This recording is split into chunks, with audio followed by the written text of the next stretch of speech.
Howdy folks, today on Absurd World Review we're going to be looking at some fairly local news stories to my area to discuss the lack of accountability not only in individuals but communities and our society as a whole here in America. But before we get started, I just want to preface this with, if you're one of these folks that is like, oh, you shouldn't speak ill of the dead, yada yada yada, da da da da da, I am not one of those folks. Matter of fact, this is the exact type of story that I'm going to use to illustrate to my daughters why they should think before they act and why they should always try to act like they've got some sense when they're out in public. Into Rock River on April 13th has been found dead, Dixon Police Chief. Authorities have confirmed that a Dixon man who jumped into the Rock River in mid-April has been found dead in the Rock River near Sterling. Dixon Police Chief Ryan Bivens on Thursday said a body found Friday, April 24th is 22-year-old London Thomas, who 11 days earlier had jumped from the Peoria Avenue Bridge in Dixon into the Rock River as police squad approached him. It is with deep sadness that we report London Thomas was located deceased, Bivens said in a news release. Our thoughts and prayers are with Mr. Thomas's family. We would like to thank all involved in helping locate Mr. Thomas. The events that led to Thomas jumping into the river unfolded when Dixon police were called at 9:17 p.m. April 13th to Casey's 1401 West 4th Street, where two individuals were causing issues and an officer approached them, Bivens said. Officers made contact with the individuals, and after speaking with all parties involved, no enforcement action was taken at the time. It was later discovered that the men had provided false names to officers, according to the release.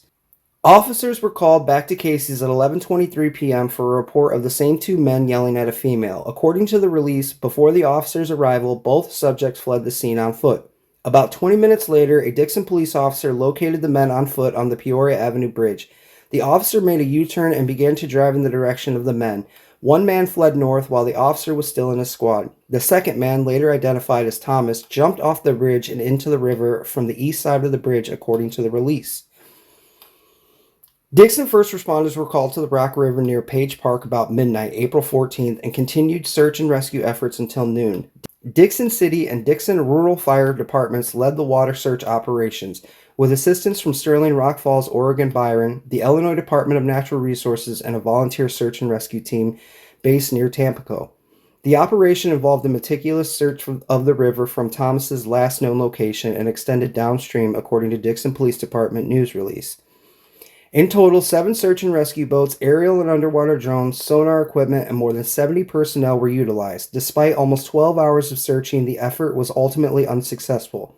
Searchers' initial hope was that Thomas had made it to shore and had exited the river. Now, I didn't know this young man personally, so I can't say good riddance. I don't know that he was that terrible of a person. What I do know is that he was harassing women outside of a gas station, was asked to stop by the police, then chose to continue that behavior until the police returned, at which point this man chose, and let's be clear, 22 is not a child. It may be a young man, but it is a grown man nonetheless. This grown man decides to run from the police like a fucking middle schooler and then jump off of a bridge into a river. And this river ain't no joke, folks. I'll go ahead, look. So no, I don't feel bad criticizing someone who's passed away. No, I do not feel bad for a grown adult that creates bad situations for themselves with their own behavior, then in an attempt to avoid accountability for that behavior, makes the situation even worse, resulting in their death. If you steal a car and go joyriding and the police start chasing you and then you crash that car and die, that is your fault, not the police's fault, not society's fault. That is the person that stole the car and crashed its fault. It is the person who harassed women, then ran from the police and jumped off a bridge into a massive river. It is their fault that they are no longer with us. And I'm not going to sit here and be like, oh, this is so sad, and my heart and my prayers and blah, blah, all that nonsense. No, you can forget all that. I am going to tell you that that dude should have acted right, that dude should have made better decisions, that dude should have had the slightest amount of sense to know that jumping into a river like this is very likely to end your life. But That's not going to stop people from saying the dumbest things online. Tyler Scott says, rest in peace to all those judging him for running from the cops. Remember, you were young and dumb once too. This kid was young and probably lost in life like so many others. Before you judge out yourself, I think he meant put yourself in their shoes and have some empathy. If you can't do that, then just don't say anything at all. Condolences to all affected by this tragedy. And that has 261 likes. Okay, first of all, Tyler, 22, is not a kid. And young and dumb, well, I'd apply that to high schoolers and middle schoolers, not grown men. Like, there's a reason that we start charging people as adults when they turn 18, because at 18, you're an adult. And this is one of the things that sickens me most about modern American society, is the way that we infantilize grown people. All right? You're not still a child at 22. You can vote, you can pay taxes, you can go to jail. So no, I'm not going to sit here and be like, oh, he was young and dumb and blah, blah, blah, blah, blah. He was 22. He's supposed to be responsible for himself. The fact that he wasn't able to be responsible for himself is no one's fault but his own.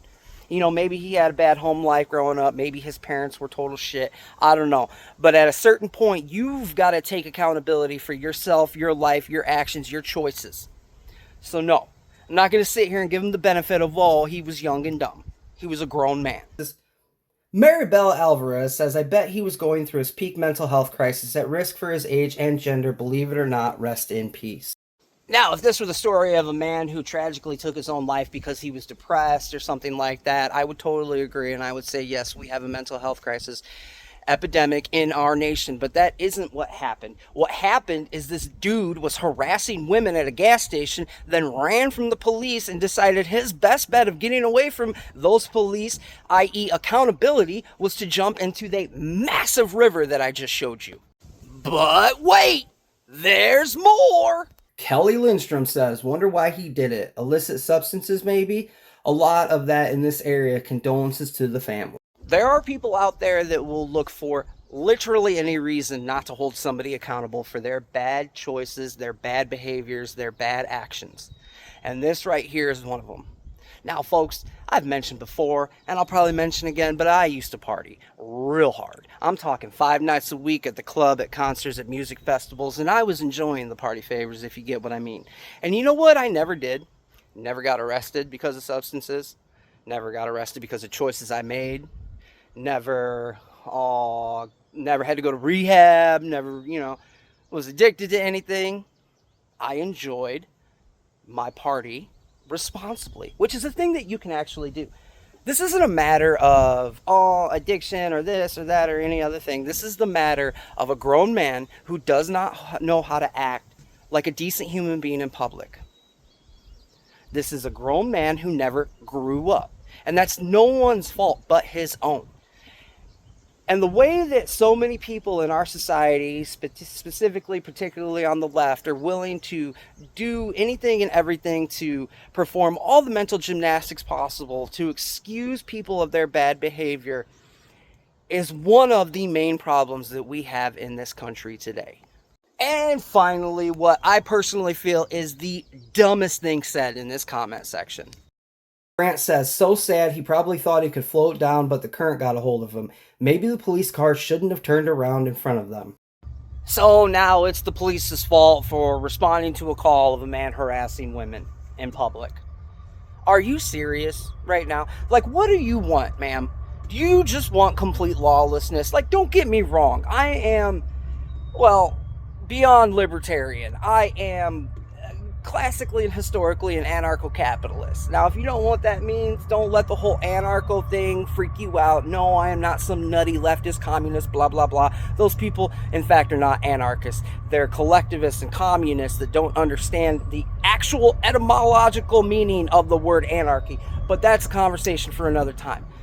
I personally feel like the government should be out of our business as much as possible. But when it comes to somebody harassing folks in public, well, that is a legitimate use of the police. That is a legitimate cause for them to come out and address whatever the situation may be. It is not their fault that this idiot didn't know how to act in public, didn't know how to treat people in public, and then chose to run away and jump off of a bridge, again, into this massive river right here. That is no one's fault but his own. So, If you're one of these folks sitting here trying to excuse this guy, or if you're somebody out there in America trying to excuse the bad behavior of individuals because of mental health or because of over enforcement by police, why don't you take a second and learn what personal accountability is? Because your lack of personal accountability and your lack of willingness to hold others accountable for their bad actions in society is what is actually destroying our society.